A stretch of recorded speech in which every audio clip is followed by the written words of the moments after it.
Next 10th some பாருங்க. The values of a and b is 4x power 4 minus 24x cube plus 76x square plus ax plus b is a perfect square of. ஓகேங்களா, இது perfect ஸ்கொயரா இருந்துச்சு அப்படின்னா ஏவோட value என்ன, பியோட value என்ன அப்படின்னு தான் கேட்டிருக்காங்க. ஓகேங்களா, ஸோ அப்போ நம்ம என்ன பண்ணணும், இது பர்ஃபெக்ட் ஸ்கொயர்னா இந்த ஸ்கொயர் ரூட் எடுத்தால் ரிமைண்டர் 0 வரணும். ஓகேங்களா, அதுதான் நம்மளுக்கு கான்செப்ட். அதாவது இப்போ 64 அப்படின்றது பர்ஃபெக்ட் ஸ்கொயர் அப்படின்னு சொன்னாங்கன்னா நம்ம ஸ்கொயர் ரூட் எடுத்தால் எக்ஸாக்ட் வேல்யூ 8 தான் வரும், ரிமைண்டர் 0 வரும். ஓகேங்களா, ஸோ அந்த கான்செப்ட் தான் இங்கே நம்ம அப்ளை பண்ண போகிறோம். வாங்க பார்ப்போம். ஓகே, இப்போ நான் கொடுத்துருக்க கொஸ்டின் அப்படியே எடுத்து எழுதியிருக்கேன். இதோட ஸ்கொயர் ரூட் கண்டுபிடிக்க போகிறோம். ஸோ ஸ்கொயர் ரூட் கண்டுபிடிக்கும் போது நம்மளுக்கு லாஸ்ட்லேருந்து டபுளாக தான் கட் பண்ணுவோம். ஓகேங்களா, லாஸ்ட் 2 டேர்ம், இது 2 டேர்ம்ஸ் விட்டுருங்கன்னா அடுத்து இந்த ரிமைனிங் சிங்கிள் டேர்ம் இருக்குல்ல, இதை மட்டும்தான் எடுக்க போகிறோம்.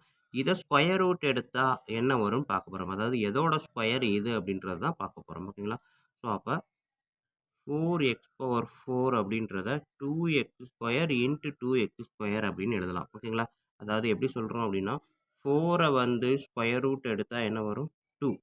x⁴ ஸ்கொயர் ரூட் எடுத்தால் என்ன வரும், ஸ்கொயர் ரூட் எடுக்கும்போது நம்ம ஏற்கனவே சொன்னோம் பவரில் அப்படியே 2ஆல் டிவைட் பண்ணாலே போதும் தான் பவரை பொறுத்த வரைக்கும். ஸோ அப்போ x². ஸோ 4 ஸ்கொயர் ரூட் எடுத்தால் 2, x⁴ ஸ்கொயர் ரூட் எடுத்தால் x². ஸோ அதான் 4x⁴ ஸ்கொயர் ரூட் எடுத்தால் எனக்கு கிடைக்கக்கூடிய ஆன்சர் 2x². ஓகேங்களா, 4x⁴ அப்படின்றத ஸ்கொயர் ரூட் எடுத்தால் எனக்கு கிடைக்கக்கூடிய ஆன்சர் 2x². ஓகேங்களா ஸ்டூடெண்ட்,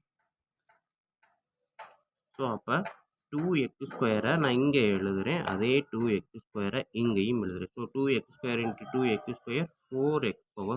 ஓகேங்களா, ஸோ இப்போ டிவிஷன் அப்படின்றதுனால நம்ம என்ன பண்ண போகிறோம், சப்ட்ராக்ஷன். அதனால் சைனை சேஞ்ச் பண்ணுறேன், எக்ஸ்சேஞ்ச் பண்ணிட்டேன்னா 4x⁴ minus 4x⁴ cancel. Next என்ன பண்ணுறேன், அடுத்து அந்த 2 டேர்மையும் அப்படியே மொத்தமாக கீழே இறக்குறேன். ஸோ பாருங்க, -24x³ + 76x². ஓகேங்களா, ஸோ இப்போ வந்து என்ன பண்ணுறோம், நெக்ஸ்ட்டு இந்த பவரில் இருக்கிறத இந்த சைடு அப்படியே 2ஆல் மல்டிபிள் பண்ணுறேன். ஸோ இந்த பவரை நான் 2ஆல் மல்டிபிள் பண்ணக்கூடாது, முன்னாடி தான் 2ஆல் மல்டிபிள் பண்ணுறேன். ஸோ 2 × 2x² என்ன வரும், 4x². ஓகேங்களா, ஸோ இங்கே மைனஸ். நெக்ஸ்ட்டு நான் என்ன பண்ணுறேன் அப்படின்னா இந்த ஃபஸ்ட்டு டேர்ம் எடுக்கிறேன், -24x³ டிவைடட் பை 4x². ஓகேங்களா, ஸோ இங்கே பார்த்தீங்கன்னா 1 4 4 6 4s are 24. அடுத்தது x², x³. ஸோ அப்போ என்னது கீழேருந்து மேலே கொண்டு வரும்போது அது பவர் -2ல் வரும், கட் பண்ணிங்கன்னா x1ன்னு வரும், முன்னாடி வரும் மைனஸ். ஓகேங்களா, ஸோ அப்போ -6x. ஓகேங்களா, ஸோ இதுதான் -6x அப்படின்றது தான் இதால் டிவைட் பண்ணும்போது எனக்கு கிடைக்கக்கூடிய ஆன்சர். ஸோ இந்த -6xஐ நான் இங்கே எழுதுகிறேன், அதே -6x இங்கேயும் எழுதணும். இப்போ -6x into 4x², -6 × 4 -24, x × x² x³ அதே தான் வரும், ஏன்னா அதை தான் நம்ம டிவைட் பண்ணி தான் கண்டுபிடிச்சோம். ஸோ அதே தான் வரும். அடுத்தது again -6x into -6x, minus into minus plus, 6 × 6 36, x × x x². Subtraction அப்படின்றப்ப சைனை எக்ஸ்சேஞ்ச் பண்ணணும். ஓகேங்களா, எக்ஸ்சேஞ்ச் பண்ணிட்டீங்கன்னா -24x³ + 24x³ cancel, 76x² -36x² cut பண்ணிங்கன்னா 40x². நெக்ஸ்ட் அடுத்த டேர்ம் ஃபுல்லாத்தையும் இருக்குங்க, ax + b. ஓகேங்களா, ஸோ இப்போ நெக்ஸ்ட் ஸ்டெப் நான் என்ன பண்ண போகிறேன், இங்கே இருக்கிறதா அப்படியே டபுளாக எழுதுங்க, 4x² - 12x. ஓகேங்களா, இந்த என்டையர் டேர்மை 2ஆல் மல்டிபிள் பண்ணணும். So 2 × 2x²ன்றப்போ 4x², 2 × -6xன்றப்போ -12x. ஓகேங்களா, ஸோ இதை தான் நான் டபுள் ஆக்கியிருக்கேன், இங்கே இருக்கிறத அப்படியே எடுத்து எழுதியிருக்கேன். ஸோ இப்போ இதில் இருக்கக்கூடிய ஃபஸ்ட்டு டேர்ம் என்ன இருக்குது, 40x² டிவைடட் பை இதில் இருக்கக்கூடிய ஃபஸ்ட்டு டேர்மு 4x². ஸோ x²ம் x² கட் ஆயிரும், 4ம் 4ம் கட் ஆயிரும். அப்போ ரிமைனிங் 0 கிடையாது, 10. ஓகேங்களா, 10ன்னு ஆன்சர் வரும். ஏன்னா முன்னாடி இது வந்து 1 இருக்கிறதா அர்த்தம், 1ம் 0ம் சேர்ந்தா 10. ஸோ அப்போ நான் என்ன பண்ணுறேன், +10ன்றப்ப அந்த 10ஐ இங்கே நான் எழுதுகிறேன், +10 அதே 10ஐ இங்கேயும் எழுதுகிறேன். ஸோ இப்போ 10 × 4x², 40x², 10 × -12x -120x, 10 × 10 +100. ஓகேங்களா, நம்மளுக்கு இதுக்கு மேலே எந்த டேர்மும் இறக்குறதுக்கு இல்லை. அது போக இங்கே லாஸ்ட்டாக நம்மளுக்கு வந்து இந்த கான்ஸ்டன்ட் நம்பர் மட்டும் வந்துருச்சு. ஸோ இதுக்கு மேலே இதை நம்ம ப்ராசஸ் பண்ண முடியாது. ஆனால் நம்மளுக்கு என்ன சொல்லியிருக்காங்க, இது வந்து பர்ஃபெக்ட் ஸ்கொயர் அப்படின்னு சொல்லிட்டாங்க. ஸோ பர்ஃபெக்ட் ஸ்கொயர் அப்படின்னாலே இந்த மாதிரி ஸ்கொயர் ரூட் எடுக்கும்போது எனக்கு வரக்கூடிய ரிமைண்டர் என்னவா இருக்கணும், ஜீரோவாகத்தான் இருக்கணும். ஓகேங்களா? ஸோ ஜீரோவாக இருக்கணும். ஸோ அப்போ நான் வந்து இதுலேருந்து இதை சப்ட்ராக்ட் பண்ணேன் அப்படின்னா இது மைனஸு, இதை வந்து ப்ளஸ்ஸு, இதில் இந்த சைனை சேஞ்ச் பண்ணிப்போம். So 40 minus 40 zero. அடுத்தது ஏ ப்ளஸ் 120 இன்ட்டு எக்ஸு. அடுத்தது பி ப்ளஸ் 100. ஓகேங்களா? ஸோ இது எல்லாமே என்டையர் டேர்மும் ஜீரோ தான் அப்படின்றது நம்மளுக்கு கன்ஃபார்ம். ஸோ அப்போ நான் என்ன பண்ணுறேன், A plus 120 into X equal to zero, B plus 100 equal to zero. ஓகேங்களா? ஏன்னா ரிமைண்டர் ஜீரோ, அப்போ இதுவும் ஜீரோ இதுவும் ஜீரோ தான். அதான் நான் எழுதியிருக்கேன். இந்த டேர்மும் ஜீரோ இந்த டேர்மும் ஜீரோ அப்படின்னு எழுதியிருக்கேன். ஸோ இது வந்து பி மைனஸில் இருக்குது, இந்த இடத்துல மைனஸ் சைன் வரும். So B minus 100. ஓகேங்களா? ஸோ நெக்ஸ்ட்டு எக்ஸை கேன்சல் பண்ணிட்டோம்னா A plus 120 equal to zero, A equal to 120 இந்த சைடு வரும்போது மைனஸ் 120. அடுத்தது B minus 100 equal to zero, இந்த மைனஸ் 100 அந்த சைடு வரும்போது B plus 100, B equal to 100. ஓகேங்களா? ஸோ இதுதான் நம்மளுக்கு இருக்கக்கூடிய ஏ பிக்கான வேல்யூ. ஏ வந்து மைனஸ் 120, பி வந்து 100. ஸோ இதை பார்த்தீங்க அப்படின்னா எனக்கு இருக்கக்கூடிய சாய்ஸ் என்ன இருக்குது அப்படின்னா சியில் பார்த்தீங்கன்னா கரெக்டாக இருக்கும். ஏ வந்து மைனஸ் 120, பி வந்து 100. இதுதான் கரெக்டான answer. Next question, if the roots of the equation q square x square plus p square x plus r square equal to zero. ஓகேங்களா? ஸோ நெக்ஸ்ட் கொஸ்டின், இந்த ஈக்குவேஷனோட ரூட்ஸ் வந்து are the squares of the roots of the equation. இந்த ஈக்குவேஷனோட ரூட்டோட square தான் இதோட route அப்படின்னு சொல்லியிருக்காங்க. ஓகேங்களா? இந்த ஈக்குவேஷனோட ரூட் வருது இல்லையா, அந்த ரூட்டோட ஸ்கொயர் தான் இந்த ஈக்குவேஷனுக்கு ரூட்டாக இருக்கும் அப்படின்னு சொல்லியிருக்காங்க. Then Q comma P comma R in. So இந்த கியூபிஆர் அப்படின்ற ரூட்ஸ் வந்து என்ன ஆர்டரில் இருக்கும், ஏபியா ஜிபியா, ஏபி ஜிபி சேர்ந்து வருமா இல்லை எதுவுமே வராதா அப்படின்றது தான் கொஸ்டின். ஸோ இந்த சம்மை பார்க்குறதுக்கு முன்னாடி நம்ம சேனலில் வீடியோ எல்லாமே ஈஸியாக புரிகிற மாதிரியும் உங்களுக்கு பிடிச்ச மாதிரியும் இருந்தது அப்படின்னா கண்டிப்பாக லைக் பண்ண மறக்காதீங்க, கமெண்ட் பண்ண மறக்காதீங்க, உங்கள் நண்பர்களுக்கு ஷேர் பண்ண மறக்காதீங்க. நன்றி. ஓகேங்களா? இப்போ வாங்க நம்ம சம் பார்ப்போம். இங்கே பார்த்தீங்கன்னா செகண்டாக கொடுத்த ஈக்குவேஷனை எடுத்து எழுதியிருக்கேன்.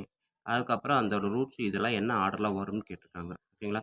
ஸோ செகண்டாக கொடுத்த ஈக்குவேஷனோட ரூட்டோட ஸ்கொயர் தான் ஃபஸ்ட்டாக கொடுத்த ஈக்குவேஷனோட ரூட்டு அப்படின்னு சொல்லியிருக்காங்க. ஸோ அப்போ இதோட ரூட்டை ஃபஸ்ட்டு கண்டுபிடிக்கிறேன். So sum of the roots அப்படின்னு பார்த்தீங்க அப்படின்னா alpha plus beta equal to என்னது minus B by A. So B இருக்க இடத்துல என்ன இருக்குது, பி இருக்குது, ஏ இருக்க இடத்துல கியூ இருக்குது. அடுத்து ப்ராடக்ட் ஆஃப் த ரூட்ஸ் அப்படின்னு பார்த்தீங்கன்னா ஆல்ஃபா பீட்டா என்னது சி பை ஏ. சி இருக்க இடத்துல ஆறு, ஏ இருக்க இடத்துல கியூ. ஸோ இதுதான் sum of the roots, product of the roots. ஓகேங்களா? ஆனால் நம்மளை பொறுத்தது ஆல்ஃபா பீட்டா ரூட்டு, இது சம் ஆஃப் த ரூட்ஸ். இதோட ஸ்கொயர் வந்து அந்த முன்னாடி இருக்க ஈக்குவேஷனோட ரூட்டு அப்படின்னு சொல்லியிருக்காங்க. ஸோ அப்போ இதோட ஸ்கொயர் கண்டுபிடிக்கிறோம். therefore the square of the roots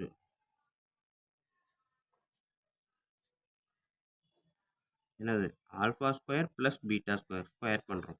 so alpha square plus beta square அப்படின்னாலே நம்மளுக்கு தெரிஞ்சது alpha beta whole square minus 2 alpha beta அப்படின்னு எழுதலாம். இது எதுக்காக எப்படி எழுதுகிறோம் அப்படின்னா எனக்கு தெரிஞ்சது ஆல்ஃபா ப்ளஸ் பீட்டா தான் தெரியும். ஸோ அதனால தான் இந்த alpha square plus beta square அப்படின்றது நம்மளுக்கு கிடையாது. ஸோ ஆல்ஃபா பீட்டா டேர்முக்கும் ஆல்ஃபா பீட்டா டேர்முக்கும் இந்த இதை மாற்றுறதுக்காக இதை எழுதியிருக்கேன். ஓகேங்களா? ஸோ இப்போ ஆல்ஃபா பீட்டா இதுக்கு நான் ஃபார்முலா வந்து பார்த்தீங்கன்னா alpha square plus beta square அப்படின்னா எதுக்கு ஈக்குவலாக இருக்கும் அப்படின்னா alpha plus beta whole square minus 2 alpha beta அப்படின்றது தான் ஈக்குவலாக வரும். எதுக்காக நான் இதை எழுதுகிறேன் அப்படின்னா நம்மளுக்கு தெரிஞ்ச வரைக்கும் ஆல்ஃபா பீட்டா இருக்குது, ஆல்ஃபா பீட்டா இருக்குது. ஓகேங்களா? ஆல்ஃபா ப்ளஸ் பீட்டா இருக்குது, ஆல்ஃபா பீட்டா இருக்குது. But alpha square beta square அப்படின்றதுக்கு நம்மளுக்கு டேட்டா கிடையாது. அதனால் ஆல்ஃபா ஸ்கொயர் ப்ளஸ் பீட்டா ஸ்கொயரை கண்டுபிடிக்கிறதுக்காக alpha beta alpha plus beta alpha beta அப்படின்ற மெத்தடுக்கு நான் மாற்றுறேன். ஓகேங்களா? அதுக்காக தான் இந்த இதை கொண்டு வந்திருக்கேன். ஸோ இப்போ பார்த்தீங்கன்னா ஆல்ஃபா ஸ்கொயர் பீட்டா ஸ்கொயர் நம்ம கண்டுபிடிக்கிறோம்னா ஆல்ஃபா பீட்டா வந்து பி பை கியூ அப்படின்றது நம்ம மேலே கண்டுபிடிச்சி வச்சுருக்கோம். ஸோ அப்போ பி பை கியூ ஹோல் ஸ்கொயர்னு போடுறப்ப இன்டூஜில் ஸ்கொயர் போட்டுட்டு மைனஸ் 2 இன்ட்டு ஆல்ஃபா பீட்டான்றது ஆர் பை கியூ அப்படின்றத மேலே கண்டுபிடிச்சி வச்சுருக்கிறோம். ஸோ அதுதான் இங்கே எழுதியிருக்கேன். ஸோ அப்போ சம் ஆஃப் த ரூட்ஸ் அப்படின்னு பார்த்தீங்கன்னா square of the sum of the roots இது. அடுத்தது ப்ராடக்ட் ஆஃப் த ரூட்ஸ் அப்படின்னு பார்த்தீங்கன்னா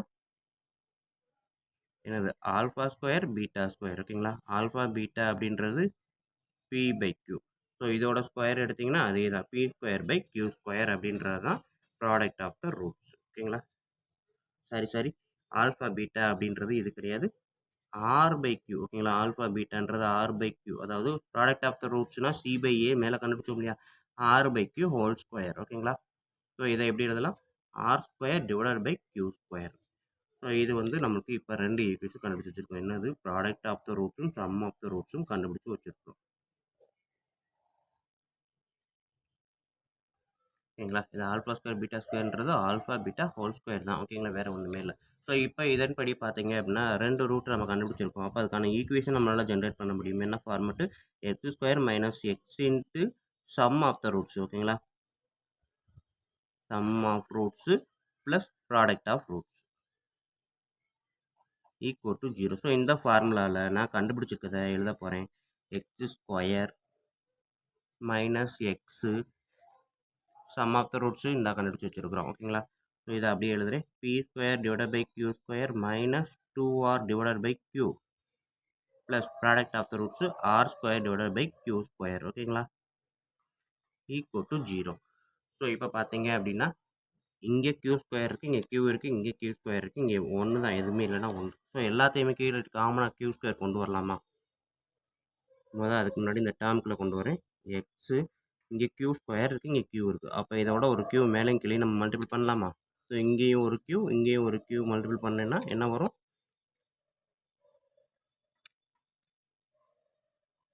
B square minus 2r³ divided by Q square காமனாக வந்துடும் plus r square divide by Q square equal to 0.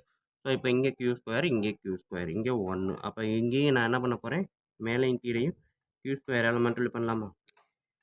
So அப்படின்றப்ப q square x square minus X into p square minus 2r³ plus r square divided by காமனாக ஒரு Q square equal to 0 ஓகேங்களா. So next ஸ்டெப்பில் இந்த q ஸ்கொயரும் cancel ஆயிரும். So q square x square x into p square minus 2r³ plus r square equal to 0. So இதுதான் வந்து என்னது நம்ம ஜென்ரேட் பண்ண ஈக்குவேஷன். இந்த ஃபஸ்ட்டு ஈக்குவேஷன் நம்ம எடுத்தோம் இல்லையா, அதோட ரூட்டை வச்சு ஸ்கொயர் பண்ணி அதை ரூட்டாக கன்சிடர் பண்ணி ஒரு ஈக்குவேஷன் கண்டுபிடிச்சி வச்சுருப்போம். பட் வந்து புக்கில் என்ன சொல்லியிருக்காங்க அப்படின்னா, அந்த ஸ்கொயர் வந்து எதோட ஈக்குவேஷனாக இருக்கும், ரூட்டாக இருக்கும் அப்படின்னா இந்த ஈக்குவேஷனோட ரூட்டாக தான் இருக்கும் அப்படின்ட்டு எங்கே சொல்லியிருக்காங்க, புக்ஸில் கொடுத்துருக்காங்க. இது நம்ம கண்டுபிடிச்சது, இது புக்ஸில் கொடுத்தது. அப்போ ரெண்டுமே ஈக்குவலாக தான் இருக்கணும் ஓகேவா, அப்படின்ற கண்டிஷன் தான் நம்ம எடுக்க போகிறோம். Therefore 1 is equal to 2. அப்போ இதுக்கு ஈக்குவலாக இருக்குது, இதுவும் ஈக்குவலாக இருக்குது. இங்கே பார்த்தீங்கன்னா இதை தான் நம்ம ஈக்குவல் பண்ண போகிறோம். எக்ஸும் ஈக்குவல். ஸோ ரிமைனிங் என்ன இருக்குது, minus P square minus 2r³ equal to P square ஓகேங்களா. So next step minus P square minus உள்ள மல்டிபிள் பண்ணால் 2r³ equal to P square. So P square அந்த சைடு கொண்டு போங்க, 2r³ equal to P square அந்த side வரும்போது P square plus P ஸ்கொயர்னு வரும், 2p ஸ்கொயர்னு வந்துடும் ஓகேங்களா. ஸோ அப்போ r³ equal to P square. So இது நம்ம கண்டுபிடிச்சி வச்சுருக்கிறோம்.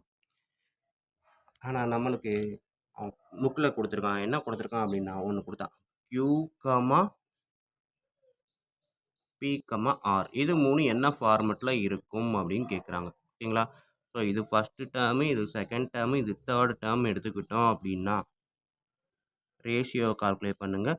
Second term divided by first term equal to third term divided by second term ஓகேங்களா. ஸோ ஜிபியாக இருக்கும் அப்படின்ற எண்ணத்தில் நான் இதை கால்குலேட் பண்ணுறேன் ஓகேங்களா. ஏபியாக இருந்துச்சுன்னா என்னது, செகண்ட் டேர்ம் மைனஸ் ஃபஸ்ட்டு டேர்ம்னு வரும். ஸோ பி மைனஸ் கியூன்னு வரும். நம்மளுக்கு வந்து அந்த மாதிரி மைனஸ்லாம் எதுவுமே இல்லை, மல்டிப்ளிகேஷனில் தான் இருக்குது. அதனால் நான் வந்து ரேஷியோவாக இருக்கலாமா அப்படின்ற எண்ணத்தில் ஆர் ஈக்குவல் டுன்னு கண்டுபிடிக்கிறேன்.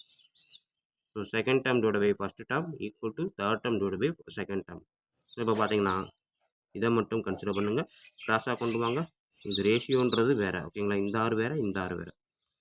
கிராஸாக கொண்டு வந்தீங்கன்னா பி ஸ்கொயர் ஈக்குவல் டு இந்த இது கியூ, இது கிராஸாக கொண்டு போங்க q into r or r into q ஓகேங்களா. So p square equal to qr, r q equal to p square ஓகேங்களா. ஸோ இதை தேர்ட், இதை ஃபோர்த்துனும் இதை தேர்டுன்னு வச்சிங்கன்னா ஃப்ரம் 3 and 4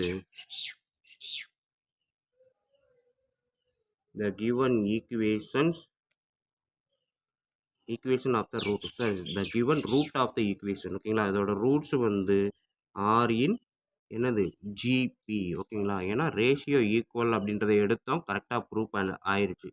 ரேஷியோவை ஈக்குவலாக எடுத்து இது ஈக்குவல் அப்படின்றப்ப இது வந்து ஜிபி தான் அப்படின்றத கன்ஃபார்ம் பண்ணலாம், ஓகேங்களா. இந்த சம்மு நம்ம வந்து ஏற்கனவே எக்ஸசைஸ்லேயும் ஒன்று செஞ்சுருக்கிறோம். ஸோ அதுலேயும் பாருங்கள், இதையும் பாருங்கள், ப்ராக்டிஸ் பண்ணி பாருங்கள். கண்டிப்பாக ரொம்ப ரொம்ப ஈஸியான சம்மு தான்.